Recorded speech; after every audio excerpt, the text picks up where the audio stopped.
আসসালামু আলাইকুম সুপ্রিয় শিক্ষার্থীবৃন্দ, নিশ্চয়ই আপনারা অনেক ভালো আছেন। আজকে আমি আপনাদের সাথে আবারও এসেছি। আমি আলিফ স্যার, আলিফ কমার্স একাডেমি নাটোরের পক্ষ থেকে।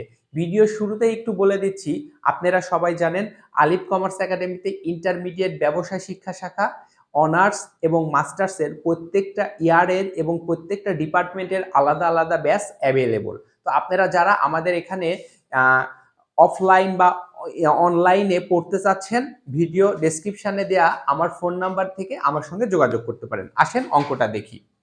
অঙ্কটা এসেছে এনইউ বিবিএ অনার্স অর্থাৎ national university BBA honours finance and banking department 2014।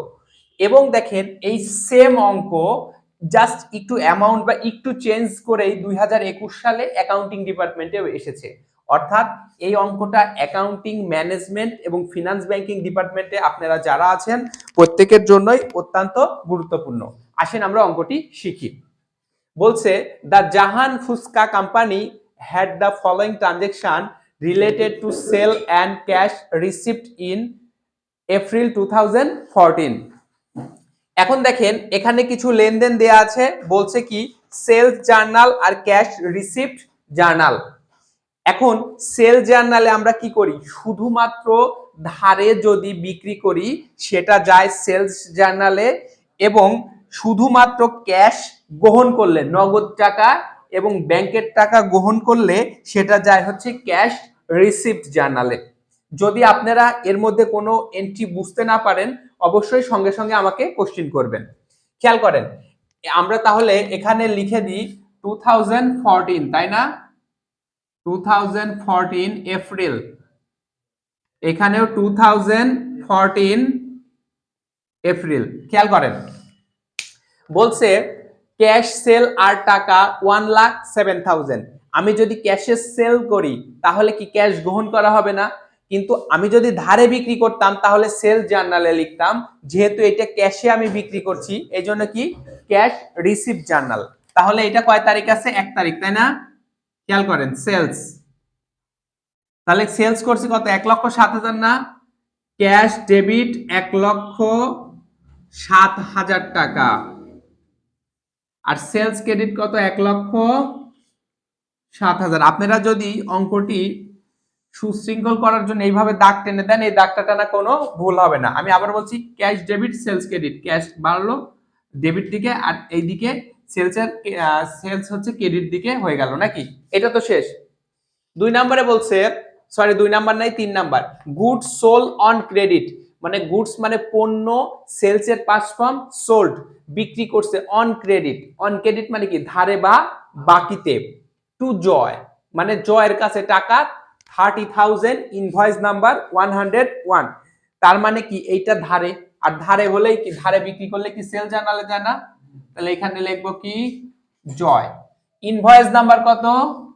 101। বিক্রি করছে কত? 30,000 টাকা। 30,000 টাকা বিক্রি করলে কি অ্যাকাউন্ট রিসিভেবল ডেবিট আর sales credit. Account receivable debit sales credit. এতটুকু সমস্যা আছে?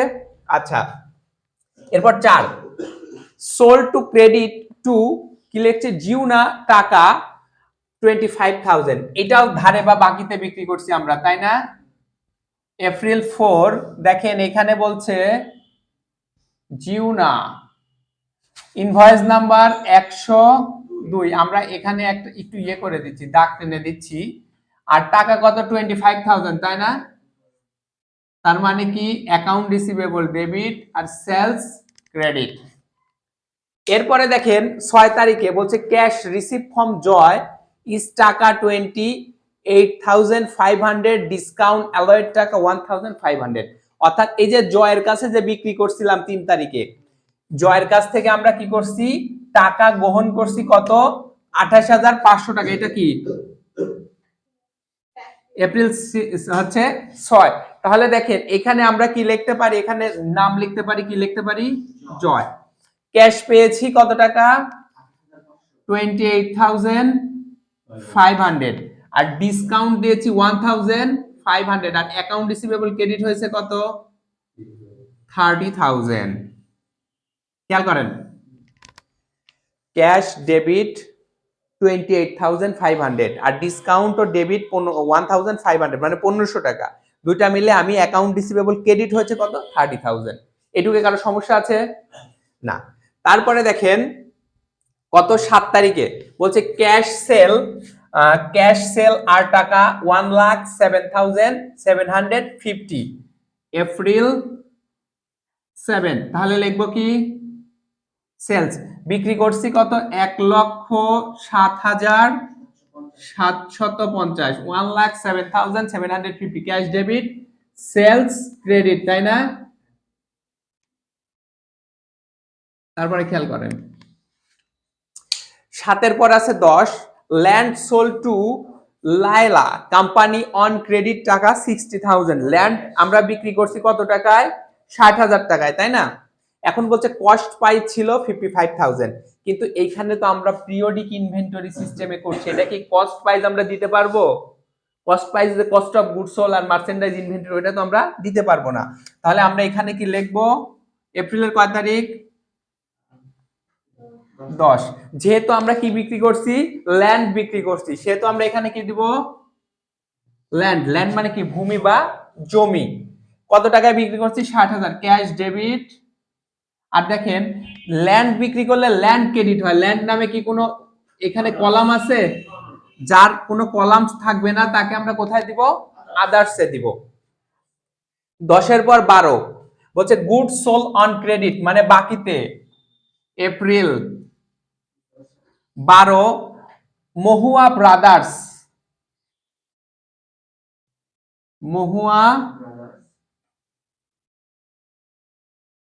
ব্রাদার্স কত টাকায় 13,000 না? Invoice number 103। তাহলে অ্যাকাউন্ট রিসিভেবল ডেবিট আর সেলস ক্রেডিট। 12-এর পর 14 ক্যাশ সেল আর টাকা 1,06,000 তাহলে এটা আমি যেহেতু নগদে বিক্রি করছি তার মানে লিখবো কি সেলস কত 1,06,000 এখানেও লিখবো 1,06,000। 14-এর পরে কত আছে 19 ক্যাশ রিসিভ ফ্রম জিউনা টাকা 1,000। আচ্ছা জিউনার কাছে আমি বিক্রি করছিলাম কত টাকা দেখেন তো 25,000 না? 25,000 আমি ক্যাশ রিসিভ করছি কত টাকা হচ্ছে 1,000। তাহলে এখানে লিখবো হচ্ছে এপ্রিল কত 19 জিউনা। তাহলে ক্যাশ ডেবিট কত 1,000 আর অ্যাকাউন্ট রিসিভেবল ক্রেডিট কত 1,000। এরপরে দেখেন 20 তারিখে cash receive from Mahua brothers টাকা 12,350 ক্যাশ রিসিভ করছি মহুয়া ব্রাদার্স এর কাছ থেকে 12,350 টাকা। ডিসকাউন্ট গ্রান্টেড টাকা 650 ডিসকাউন্ট দিয়েছি কত টাকা 650 টাকা। তাহলে দেখেন এপ্রিল 20 এখানে লিখবো মহুয়া ব্রাদার্স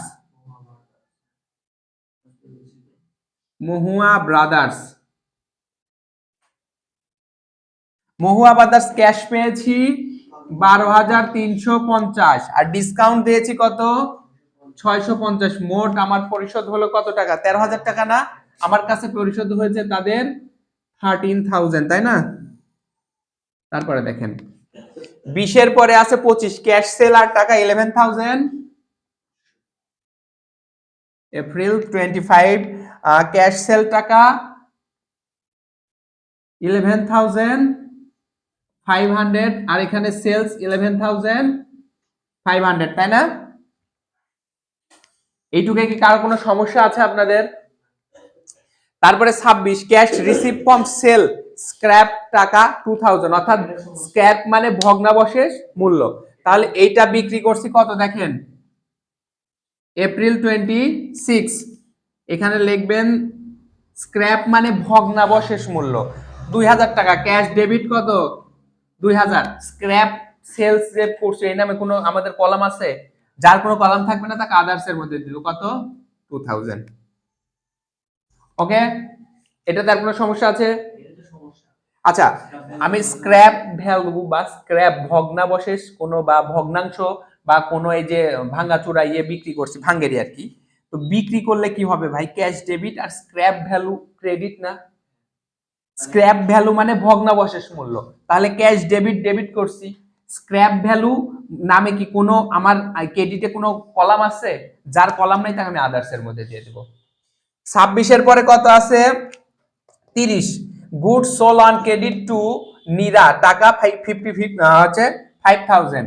এপ্রিল 13 লিখবো কি নীরা নাকি? নীরা। ইনভয়েস নাম্বার 105, টাকা কত? 55,000। তাহলে তার মানে কি অ্যাকাউন্ট রিসিভেবল ডেবিট আর সেলস ক্রেডিট টোটাল কত টাকা হয় একটু বলেন তো, এখানে একটু যোগ করে বলেন। 1 লাখ, 1 লাখ কত? 500 না? 500। আর এবার এইখানকার টাকাগুলো আপনারা আমাকে একটু বলবেন। এখানে দেখেন আমি এখানে 30 তারিখ দিয়ে দিচ্ছি, এপ্রিল 30। প্রথমে আমরা এখানে করব কি ফুট, কি করব আমরা? ফুট মানে যার যার তার তারটা যোগ করব। তাহলে দেখেন ক্যাশে কত হয়? 4 লাখ। ক্যাশে কত টাকা হয় একটু খেয়াল করেন। তাহলে ক্যাশে কত হচ্ছে? 4,36,100, অর্থাৎ 4,36,100।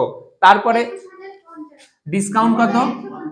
সরি, 2,150, 2,150। তারপরে কি আছে? অ্যাকাউন্ট রিসিভেবল কত? 44,000। উল্টা পাল্টা বললেন না, 30, 40 আর 40। তারপরে সেলস কত আছে? 32,000, অর্থাৎ 3,32,250। আর হচ্ছে আদার্সে কত আছে? 62,000। খেয়াল করেন। এবার আমরা করব কি, এই এপ্রিলের 30 তারিখেই আর একটা করব কি, ক্রস ফুট করব। কি করব? ফুট মানে যার যার তার তার যোগ করা ফুট, আর টোটাল ডেবিট গুলার একখানে যোগ আর টোটাল ক্রেডিট গুলো আরেকখানে যোগ করা কি বলে? কি ক্রস ফুট। ক্রস ফুট কত হয়েছে একটু বলেন তো? 4,38,250। এইদিকেও তাই হবে, 4,38,200 কত? এই হচ্ছে আমাদের পুরা অঙ্কটা। তো সুপ্রিয় শিক্ষার্থীবৃন্দ, তোমরা যারা আলিফ কমার্স একাডেমির ভিডিও নিয়মিত দেখো, তাদেরকে আবারও আমার পক্ষ থেকে আমি আলিফ স্যার তোমাদেরকে জানাই শুভেচ্ছা এবং অভিনন্দন। আবারও বলছি, তোমরা যারা আলিফ কমার্স একাডেমিতে পড়তে চাও, ডেসক্রিপশনে দেওয়া নাম্বারে যোগাযোগ করতে পারো এবং লাইক কমেন্ট করে আমাদের চ্যানেলটিতে পাশে থাকবে বলে আশা প্রকাশ করছি। ধন্যবাদ সকলকে।